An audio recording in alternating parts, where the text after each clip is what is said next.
बिस्मिल्लाहिर्रहमानिर्रहीम। मैं नुमान अहमद भट्ट हूँ और आप जी4 गुजरांवाला देख रहे हैं। आज जो मैं आपके पास 5 चीज़ें लेके आया हूँ उनमें टॉप ऑफ द लिस्ट है जी थाना सब्ज़ी मंडी के इलाके में जो है वो फिर पतंगबाजी बड़े उरूज पर है। वहाँ पे एक वाक़या पेश आया डोर फिरने का। दूसरा जी 6 माह से ज़्यादा जो है वो का वक्त गुजर चुका है।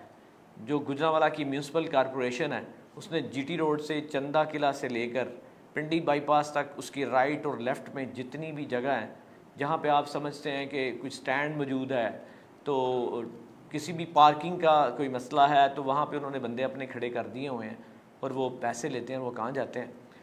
तो तीसरी बात हम आपसे डिस्कस करेंगे कि जो हमने कल आपको बताया था कि पीएचए के डीजी जो लगाए गए थे उनके साथ कैसा सलूक और क्यों किया गया। चौथी बात ये बताएंगे कि डीसी कॉलोनी में सांप निकल रहे हैं और कई दिनों से निकल रहे हैं, जिसमें हमने एक दिन पहले ये बताया था कि इसमें एक बच्चा भी जाँ बहक हुआ है। और उसके साथ साथ मैं आपको ये भी बताऊंगा कि सेक्रेटरी डीसी कॉलोनी जो है उनको मुअत्तल कर दिया गया है और मुअत्तल क्यों किया गया है, किसकी दरख्वास्त पे किया गया है। और उसके साथ साथ आपको हम कोशिश करेंगे आपकी बात भी करवाई जाए, हमारे साथ लाइन पे वो मौजूद हों कि जिन्होंने ये एप्लीकेशन दी। तो सबसे पहले हम शुरू करते हैं थाना सब्ज़ी मंडी से। थाना सब्ज़ी मंडी का इलाका है जी जीटी रोड पर। अगर आपके इल्म में हो तो वहाँ पे एक सेंट्रल हॉस्पिटल है, वहाँ पे जी मंगनोलिया के रहायशी हैं, अली मुर्तज़ा नाम का एक साहब हैं। वो अपनी सिस्टर को लेकर वहाँ से जा रहे थे कहीं अपने काम के सिलसिला में। अचानक गुजरते हुए उनको जो है गले में डोर फिरती है और वो बड़ी मुश्किल से उसको कवर करते हैं और कवर करते हुए उनके हाथ पे भी वो डोर फिर जाती है। हाथ पे डोर फिर जाती है, वो साइड पे अपनी जो है वो बाइक खड़ी करते हैं। वहाँ पे वो अपनी सिस्टर के साथ थे, वो बड़ी मुश्किल से वो उसमें कोई ब्लड आता है तो उसको वो जो है साफ़ करते हैं, लेकिन अल्लाह ताला ने उनको बचा लिया और वो जो है ब्लड जो है वो इतना ज़्यादा नहीं निकला, या वो उसकी जो जो डोर थी वो इतनी ज़्यादा नहीं फिली कि वो गले को इतनी ज़्यादा कट नहीं आया, लेकिन फिर भी वो तकरीबन 4 इंच के करीब जो है वो कट है, ज़्यादा गहरा नहीं है, जिसकी वजह से वो बच गए हैं, उनकी जान भी बच गई है। इसलिए हम इस्तदा करेंगे सीपीओ गुजरांवाला से कि आपने बड़े अच्छे तरीके से कंट्रोल किया था। यहाँ पर गुजरांवाला में पतंगबाजी रुक गई थी, लेकिन उसी स्पीड से फिर ये जो है वो पतंगबाजी हो रही है। ये सुबह तकरीबन 9 से 10 बजे के करीब का वाक़या है। तो हम गुजारिश करेंगे सीपीओ गुजरांवाला से कि इसका नोटिस लें और यहाँ पर जो लोग इस तरह कर रहे हैं और जो पतंगबाजी कर रहे हैं, जो वायलेशन कर रहे हैं, उनको रोका जाए ताकि जो खूनी खेल है ये और इन जानों को बचाया जा सके। और हम लोगों को भी ये कहेंगे कि खुदारा अपने साथ तो आप जो है वो इस तरह का फेल करके गुनाह कर ही रहे हैं, लेकिन उन जानों से ना खेलें। जो रोड पे चलते हैं लोग काम काज के लिए जाते हैं, हमारे भाई, हमारे बेटे, हमारे जो है बुज़ुर्ग वहाँ से आते जाते हैं, औरतें जाती हैं, तो ये गले पे फिरने वाली डोर जो है वो जानलेवा साबित होती है। दूसरी बात यह है जी, हम बात करेंगे कि गुजरांवाला के आप रहने वाले हैं। गुजरांवाला में चंदा किला बाईपास से लेके पिंडी बाईपास तक उसके राइट और लेफ़्ट में जितनी भी जगह हैं, चाहे वो आप देख लें कि वहाँ पे बैंक्स हैं, जहाँ वो कोई सरकारी अदारे हैं, उनके बाहर पार्किंग स्टैंड मौजूद हैं, मोटरसाइकिल स्टैंड मौजूद हैं।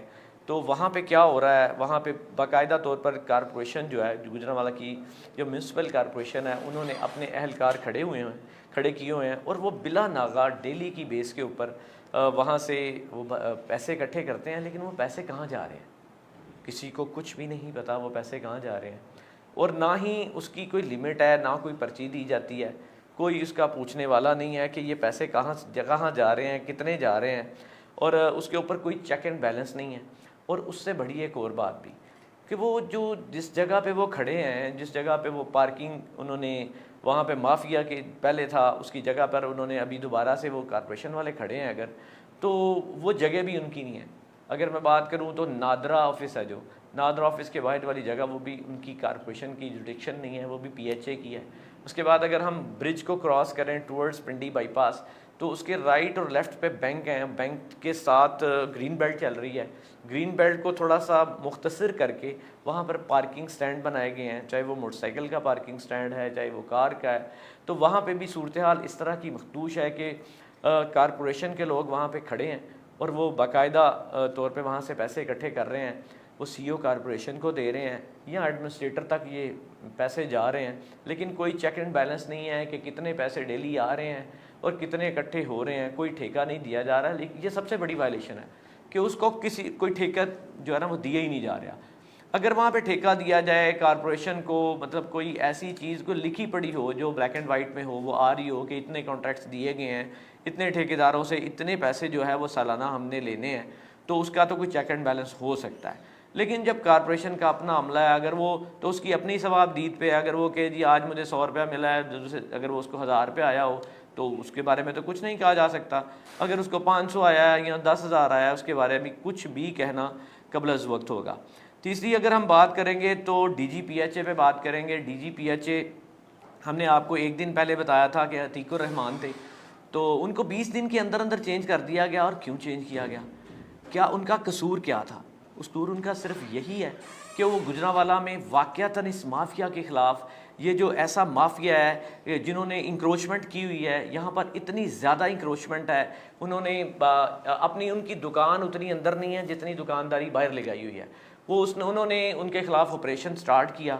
जैसे ही ऑपरेशन स्टार्ट किया उनके ऊपर उनको कोई सिफारिशें आना शुरू हो गई। कोई हमारे होते हुए हम उसको कवर कर रहे थे तो वहाँ पर उनको सिफारिशें आ रही थी। तो ये क्या चीज़ है? और 20 दिन के अंदर अंदर वो इतना मजबूत माफिया है कि उनको वो तब्दील करवाने में कामयाब हो गए हैं। ये बिल्कुल ज़्यादती है। और हम बात करेंगे कमिश्नर गुजरांवाला से कि ये कैसी बात है कि उनको तब्दील भी कर दिया गया। और दूसरी बात, जब उन्होंने जहाँ ऑपरेशन छोड़ा था, 48 घंटे गुजरने के बाद ये तजावज़ात उतनी ही बढ़ चुकी हैं, ये माफिया वही उसी जगह पे दोबारा आ चुका है और वही उन्हीं तनख्वाह के ऊपर दोबारा से उन्हीं लिस्टों के ऊपर मंथली शुरू हो जाएगी। क्या कमिश्नर साहब ये मंथली ऊपर तक जाती है या क्या मामला है? अगर ऐसा नहीं था, अगर GDA इतनी साफ़ है और ये मंथली नहीं लेती, क्या कारपोरेशन मंथली नहीं लेती, तो फिर इनको क्यों चेंज किया गया? चौथी खबर यह है कि जी DC कॉलोनी के अंदर सांप निकलना एक मामूल बन चुका है। सांप तकरीबन वहाँ पे सबसे ज़्यादा जो सांप निकल रहे हैं वो रचना ब्लॉक में निकल रहे हैं। पहले एक घर में सांप निकला, एक बच्चा था वो इस दुनिया फ़ानी से रुखसत हो गया, उसके लिए इंक्वायरी, ये तो फिर एक पॉलिसी चलती हैं कि उसके ऊपर इंक्वायरी होती है, उसके ऊपर मुअत्तल होते हैं, उसके ऊपर ये होता है, उसके ऊपर क्या किया MS साहब ने, जो भी किया वो आपके सामने ही है। लेकिन सबसे बड़ी बात उसके बाद मैं आपको बात करूंगा कल की कि वहाँ पर रचना ब्लॉक के साथ मुल्हिका एक पार्क है, उससे एक सांप निकल आया, उसकी फुटेज भी हमारे पास आ गई। अभी रात की एक नई खबर ये आ गई कि वहाँ पर उसके साथ DC कॉलोनी के साथ मुल्हिका मंसूरा सोसाइटी है, वहाँ पर भी एक अच्छा खासा कोई 8-10 फुट लंबा सांप जो है वहाँ पे गार्ड्स ने उसको मारा है। तो एक पिछले दिनों 100 रचना एक घर है, वहाँ से भी एक सांप जो है वो पकड़ा और उसको मारा जो है गार्ड्स ने। तो इसके बारे में ना तो सोसाइटी ने वहाँ पर कोई ऐसा इम्प्लीमेंट किया, कोई ऐसी वैक्सीन जो है अपनी सोसाइटी की उन्होंने डिस्पेंसरी में पहुँचाई ताकि अगर कोई इफेक्टिव है तो उसको बचाया जा सके। अगर वहाँ पर मौजूद हैं सांप तो कम से कम उनका इलाज किया जा सके, कोई ना कोई ऐसी जो है वो तंबीह की जा सके इलाके में, एरिया में, सोसाइटी के अंदर के लोग इससे बचें और ये एहतियाती तदाबीर इस्तेमाल करें। हाँ जी, पांचवी बड़ी खबर आपको मैं ये सुनाता हूँ कि सेक्रेटरी DC कॉलोनी जो है वो मौज़म अली धुंधरा जो है वो उनको मुअत्तल कर दिया गया है। और मुअत्तल किस वजह से किया गया है? सबसे पहले तो ये बात बताऊँ कि 8 से 10 दिन पहले एक शोकाज नोटिस जो है वो उनको दिया गया था जो है रजिस्ट्रार कोऑपरेटिव पंजाब की तरफ से कि जी आपके खिलाफ कुछ शिकायत हैं। और ये शिकायत जो है वो की थी DC कॉलोनी के रहायशियों ने, पर उस पर ऊपर पे जो है वो एक एप्लीकेशन फॉरवर्ड की उमर फारूक गोंदल नामी एक शख्स ने, जिन्होंने ये क्या उसमें स्टांस लिया कि जो उनकी शिकायत जो भी थी वो रजिस्ट्रार तक पहुंचाई कि जी एक्सटेंशन 3 के कुछ ठेकों की बात थी या कुछ और बात थी। तो उनको आज जो है DC कॉलोनी के रजिस्ट्रार जो है वो सेक्रेटरी जो है मौज़म अली दुदरा जो है उनको मुअत्तल कर दिया गया। मुअत्तल करवाया है जिन्होंने दरख्वास्त गुजार हमारे साथ मौजूद हैं जनाब उमर फारूक गोंदल साहब। अस्सलाम वालेकुम गोंदल साहब। जी ठीक ठाक। गोंदल साहब, आपकी एप्लीकेशन के ऊपर जो है वो जो सेक्रेटरी DC कॉलोनी को मुअत्तल कर दिया गया है, उसकी क्या वजह है? आपने अपनी एप्लीकेशन में क्या इल्जामात लगाए हैं उन पे? वो मेरे भाई आप इतना मुझे उठा लेते हैं, पहले मेरे इतने दुश्मन पैदा हुए हैं, मारने के लिए तैयार हैं। तो मैंने मौजम अली ददरा को मैंने क्या करा, जो मौजम अली ददरा साहब कर रहे हैं वो सारे जमाने को पता है, को मुझे को मैं को अकेला तो नहीं हूँ। मैं तो डीसी कॉलोनी के रहायशियों के लिए काम करता रहूंगा, चाहे मुझ पे 8 करोड़ का इल्जाम लगे, चाहे मुझे 10 करोड़ का इल्जाम लगे। मैं आखिरी दम तक इंशाल्लाह ताला रशियों के लिए जंग लड़ता रहूंगा। और कोई भी गलत काम, जो अमजद सिंह भट्ट साहब हों, दुदरा साहब हों, शेरा हो, कोई भी हो, शेरे के खिलाफ भी 2 एप्लीकेशन दी हुई है, वो भी इंशाल्लाह ताला पाए तकनीक तक पहुंचेगी इंशाल्लाह बहुत जल्द। लेकिन आप अकेले बंदे हैं जो सिर्फ आप पूरी डीसी क्लिनिक में जो तकालीफ हैं सेक्रेटरी की तरफ से, वो और किसी को सोसाइटी में नहीं है, सिर्फ आप ही एप्लीकेंट बनते हैं और पहले भी और अभी भी? मुझे मेरा भाई है, मुझे उससे तकलीफ नहीं, मुझे उसके जबान से, उसके लहजे से, उसके लोगों के साथ रवैये से मुझे तकलीफ है वो। और मेरा उसके साथ कोई जाती दुश्मनी नहीं है। जो काम भी करता है वो आपको पता है, जो काम हो रहा है 9-10 माह में, ये सब कहते थे कि जी उमर फारूक गोंदल काम नहीं चलने देता। मैंने कभी भी कोई काम में रुकावट नहीं डाली। अब मैं फिर आ गया हूँ मैदान में, और मैंने कोई गलत काम भी इन्होंने किया, पूरी रजीम ने, मैं एक को नहीं कहता, पूरी रजीम ने कोई काम भी गलत काम किया, वो मैं काम इंशाल्लाह ताला अल्लाह के फजल करम से नहीं होने दूंगा।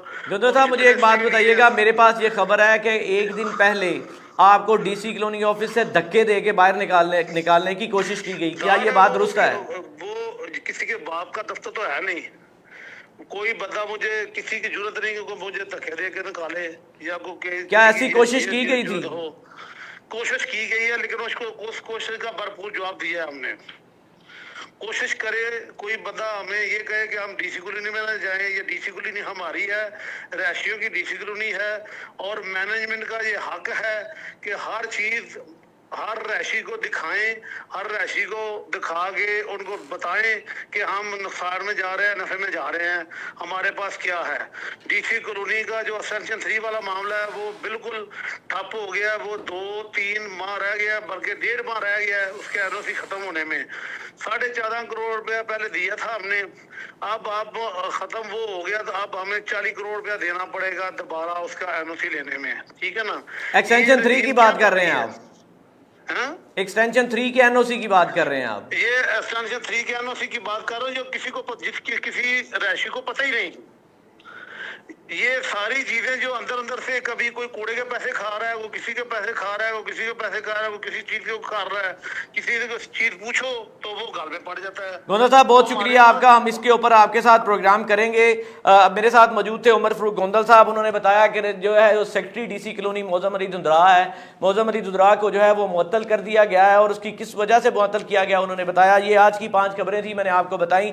इंशाल्लाह हम डेली डोज के नाम पे जो प्रोग्राम करेंगे, आपको 5 खबरें जो है वो ज़रूर बताते रहेंगे और दिखाते रहेंगे। जो हमारे शहर का असल फेस है वो भी दिखाएंगे, और इंतजामिया और लॉ एनफोर्सिंग एजेंसी जो काम कर रही हैं वो इंशाल्लाह हुकाम बाला तक पहुँचाएंगे। इसके साथ मुझे दीजिए इजाज़त, अल्लाह निगहबान।